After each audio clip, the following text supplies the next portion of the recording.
ရှင်စွာရဲ့သာကြောင့်မှဆုံးနေတာပြန်ပြီးခွဲခွာရ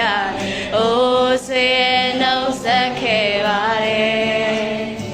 ပျော်ရွှင်စွာရဲ့ဒီကဆုရဲ့သူ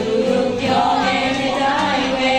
ဒီဆိုလေးနှုတ်ဆက်ခဲ့ပါတယ်တို့သွားတော့မယ်နှုတ်ဆက်ပါတယ်နောက်နေ့ကျရင်တစ်ခါပြန်ဆုံးမယ်ဒီနေ့တည်းမှာဝမ်းမြောက်နိုင်စေ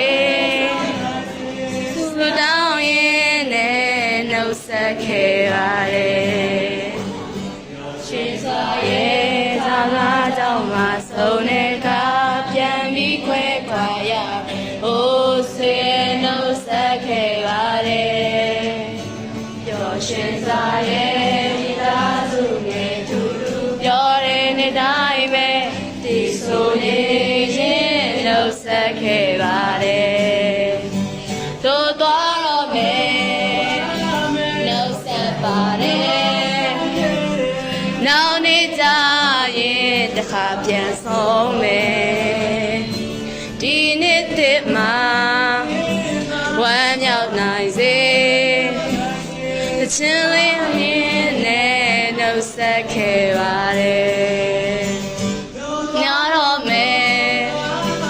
နှုတ်ဆက်ပါတယ်နောက်နေ့ကျရင်တစ်ခါပြန်ဆုံးမယ်